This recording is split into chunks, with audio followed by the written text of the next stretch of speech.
Bismillahirrahmanirrahim. Assalamualaikum warahmatullahi wabarakatuh. Alhamdulillah wahdah wassalatu wassalamu ala man la nabiyya ba'dah amma ba'd. Alhamdulillah para asatidz ustadzat ikhwas sekalian. Malam hari ini kita dapat melanjutkan kembali kajian rutin pekanan online kita yaitu membahas Manzumah As-Salsabil Asy-Syafi yang ditulis oleh Asy-Syaikh Utsman bin Sulaiman Murad rahimahullahu rahmatan wasi'ah. Wa nafa'na bihi wa bi'ulumihi wa bi'ulumi masyayikhihi fid dharaini amin. Baik, sekarang kita lanjutkan ke lam yang kedua, jenis lam yang kedua. Ya, lam sukun yang kedua. Apa namanya? Yang kedua adalah lam asliyah. Al-lamul asliyah. Lam asli, bahasa gampang itu. Apa itu lam asli? Lam sukun yang didahului oleh hamzah qata'. Tadi kita lihat hamzah wasal. Sekarang hamzah qata' lagi namanya. Berarti hamzah itu banyak. Enggak, hamzah itu cuma dua. Ya. Hamzah itu ada hamzah qata', ada hamzah wasal. Kalau hamzah wasal tadi sudah. Hamzah qata' bagaimana tandanya? Hamzah qata' itu ada alif, kemudian ada kepala ain kecil. Nah, ini tanda ini diambil dari kepala ain. Kepala ain dipotong kecil yang diletakkan di atas itu. Nah, disebut dengan hamzah qata'. Kalau hamzah wasal tadi kan begini, kepala shad. Kalau hamzah wasal itu diambil dari kepala shad, dari kata silah. Dari kata silatun. Dipotong kepala shadnya, diletakkan di atas alif. Disebut dengan hamzah wasal. Nah, kalau lam asli ini didahului oleh hamzah qata'. Didahului oleh hamzah qata'. Dan dia di awal kata hamzahnya. Ya.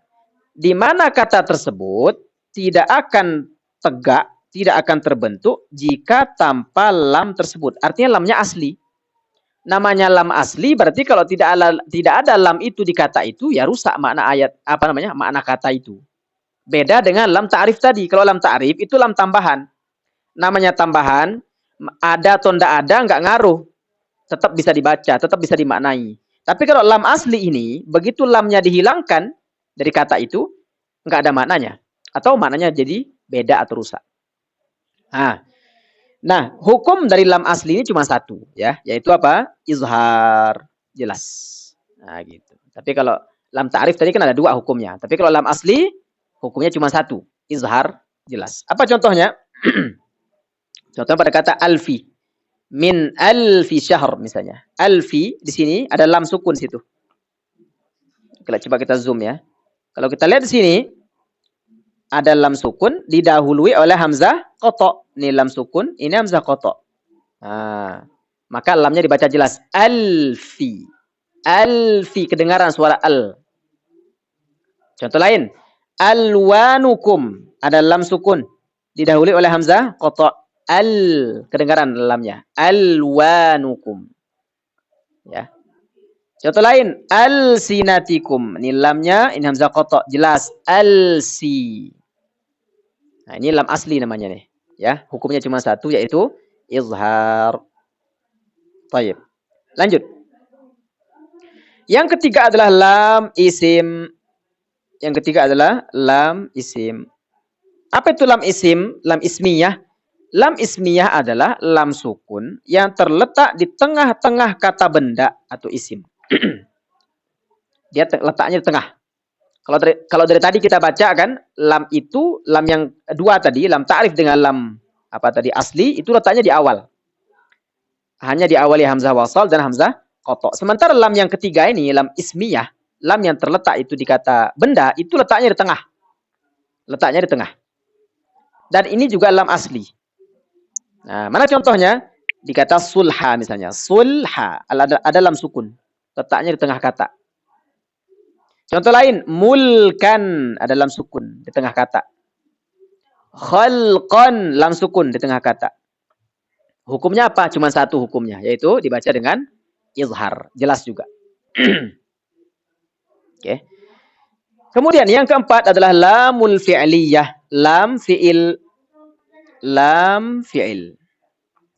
Apa itu lam fi'il? Lam fi'il itu adalah lam sukun yang terletak di tengah kata kerja.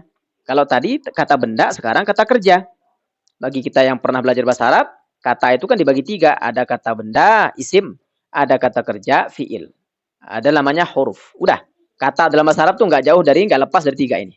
Lah, kalau lam sukun itu ada di tengah-tengah kata kerja dan dia asli, maka disebut dengan lamul fi'liyah. Baik itu dia berbentuk lampau atau disebut dengan fi'il madhi. Fi'il madhi itu kalau bahasa Inggrisnya past tense, ya. Kata kerja bentuk lampau yang sudah dikerjakan. Atau fi'il mudhari. Fi'il mudhari itu kata kerja yang sedang dikerjakan atau akan dikerjakan. Maupun kata kerja bentuk perintah fi'il amr. Jadi dalam semua bentuk kata kerja, lam ini ada di tengah. Nah, disebut dengan lam fi'liyah. Hukumnya juga ada dua di sini ya. Hukum lam fi'il ada dua. Yang pertama, izhar. Yang pertama adalah izhar, jelas. Kapan lam fi'il itu dibaca jelas? Ketika bertemu semua huruf hijaiyah selain lam dan ra. Selain lam dan ra. Ya.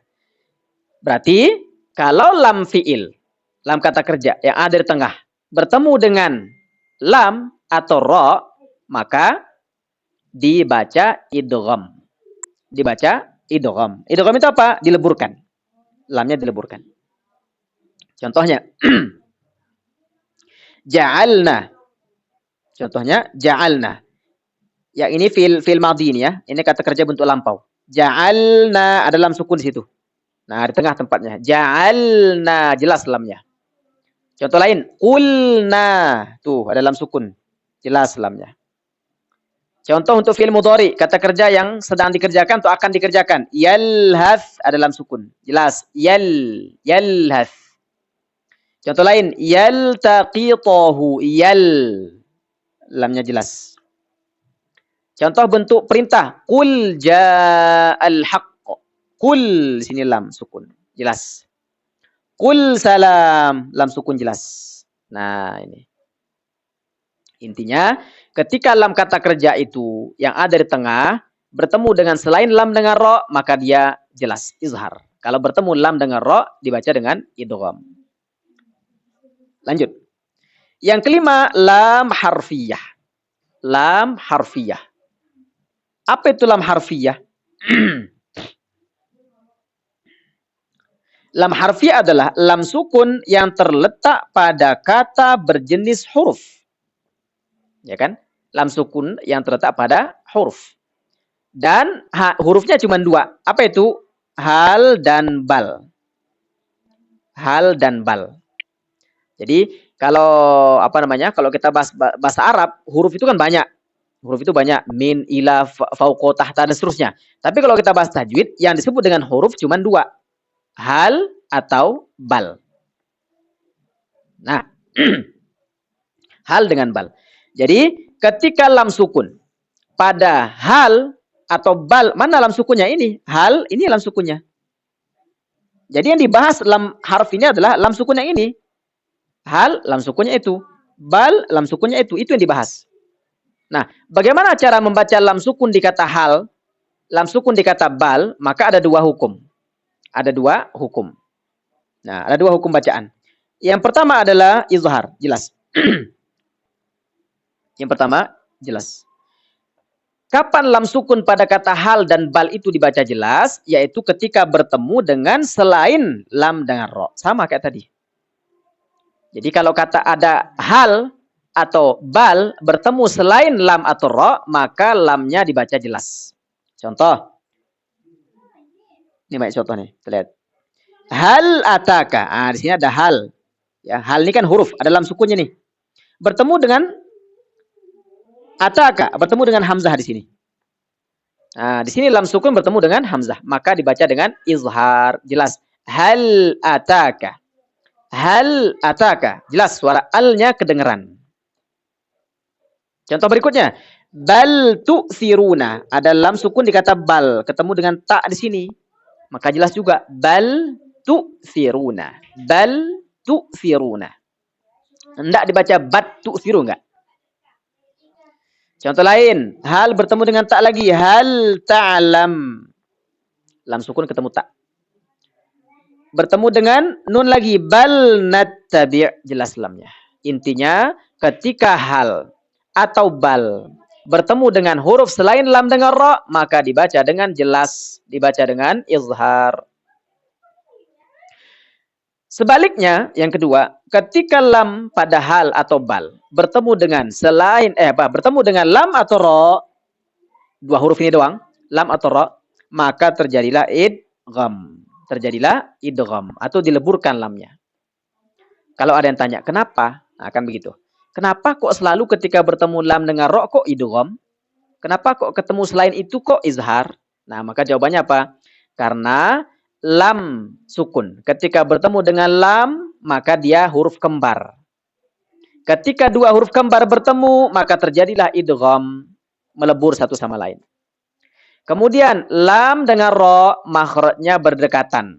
Ketika ada dua huruf bertemu di mana makhrajnya berdekatan, maka terjadilah idgham, lebur satu sama lain. Seperti itu. Contohnya, bal bertemu dengan ro. Barrafa'ahullah. Barra. Ini ada lamnya. Bal ketemu dengan ro. Dibaca barra. Enggak dibaca bal rofa. Enggak. Lamnya enggak jelas. Lamnya diidghamkan, dileburkan ke ro. Barra. Bar. Yang langsung kedengaran adalah suara ro. Contoh lain nih.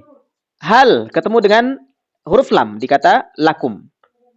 Lam ketemu lam. Lam sukun ketemu lam fathah. Maka dibaca dengan idgham juga. Hal lah. Suara al yang kita dengar, hal ini bukan suara lam sukun yang pertama, bukan. Tapi sudah suara lam yang kedua yang fathah. Halla itu lam yang kedua suaranya. Adapun lam yang pertama yang sukun itu sudah melebur masuk ke lam yang kedua. Seperti itu. Nah, ini hukumnya ya. Tapi hukum ini tidak berlaku pada satu tempat. Yaitu di surah Al-Mutaffifin ayat 14. Al-Mutaffifin 14. Ya, di situ ada bal ketemu dengan ro. Kalau kita lihat sesuai hukum ya, bal ketemu ro itu kan harusnya idgham. Kalla barrona. Tapi kalau kita baca pakai riwayat Imam Hafs an Asim jalur Syatibiyah, maka di sini ada saktah wajib. Saktah itu berhenti tanpa mengambil nafas. Berhenti sebentar tanpa mengambil nafas. Namanya saktah. Atau bahasa gampangnya jeda sebentar tanpa mengambil nafas. Nah, di Al-Mutaffifin ayat 14 ada saktah wajib. Ini kalau kita baca pakai riwayat Imam Hafs. Maka karena ada saktah di sini terjadilah izhar. Kalla bal rana ala qulubihim. Kalla bal rana. Bal rana. Balnya menjadi jelas lamnya. Kenapa? Karena ada saktah. Ini saja pengecualiannya. Selain itu, kalau bal atau hal ketemu dengan lam atau ra, selalu dibaca idgham. Kecuali Al-Mutaffifin ayat 14. Seperti itu. Nah, itu yang kelima. Lanjut. Lam yang keenam. Lam amriyah. Ini lam terakhir. Lam amriyah. Apa itu lam amriyah? Lam amriyah ini adalah lam sukun tambahan yang bukan merupakan bagian dari asli suatu kata. Berarti lam tambahan kan? Berarti lam tambahan ini ada dua. Yang pertama lam amriyah, yang kedua lam ta'rif tadi, yang pertama. Nah, lam tambahan di. Yang mana setelah huruf lam ini diikuti langsung oleh fi'il mudhari. Nah, walaupun namanya dia lam amriyah, tapi dia setelahnya itu ada fi'il mudhari. Fi'il kata kerja yang menunjukkan pekerjaan yang akan dikerjakan sekarang, yang sedang dikerjakan atau akan dikerjakan. Tapi maknanya nanti bermakna perintah. Oke. Nah, biasanya nanti lam sukun yang berada pada fi'il amr ini, fi'il mudhari ini atau disebut dengan lam amr diikuti setelah huruf fa. Ada huruf fa di awalnya. Kalau enggak huruf fa, huruf waw. Ada dua tuh. Kalau enggak fa, waw biasanya. Itu tandanya itu ya. Jadi ada satu lagi summa. Afwan, ada tiga tuh. Ada tiga. Jadi kalau ada kita lihat fa, kemudian waw, kemudian summa, setelahnya ada lam sukun, maka itu bisa dipastikan disebut lam amriyah. Disebut lam amriyah. Mana contohnya? Falyanzur. Kita lihat sini ada lam sukunnya. Lam sukun di sini adalah lam tambahan. Lam sukun adalah lam tambahan. Ya, bukan lam asli. Setelahnya ada fi'il mudhari, yanzur. Yanzur ini fi'il mudhari, kata kerja yang bermakna sedang melihat atau akan melihat artinya. kemudian didahului oleh fa. Nah, ketika ada lam sukun, didahului oleh fa, setelahnya ada fi'il mudhari, tidak lagi bermakna fi'il mudhari, tapi bermakna perintah fal yanzur, maka hendaknya dia melihat. Nah, contoh lain, fal yaktub, lam sukun di sini didahului fa, yaktub fi'il mudhari juga, maka bermakna hendaknya dia menulis fal yaktub. Itu kalau didahului fa. Nah, yang didahului oleh waw banyak sekali di Al-Qur'an ya. Contohnya wal yaktub, wal yumlil, wal ya'fu, wal yasfahu. Nah. Yang didahului summa banyak juga. Summal yaqdu, summal yaqta. Nah. Lah, cara bacanya bagaimana? Kan begitu yang dibahas. Cara bacanya cuma satu. Apa? Dibaca dengan izhar. Jelas. Ya. Jadi hukum lam amriyah ini cuma satu, yaitu izhar, tidak ada idgham. Tidak ada idgham. Jadi gampang nanti kita lihatnya ya. Kalau didahului fa, didahului waw, didahului summa, setelahnya ada lam sukun, maka itu berarti disebut lam amriyah. Hukumnya cuma satu, yaitu izhar. Jelas. Nah, alhamdulillah kita sudah selesai membahas hukum lam.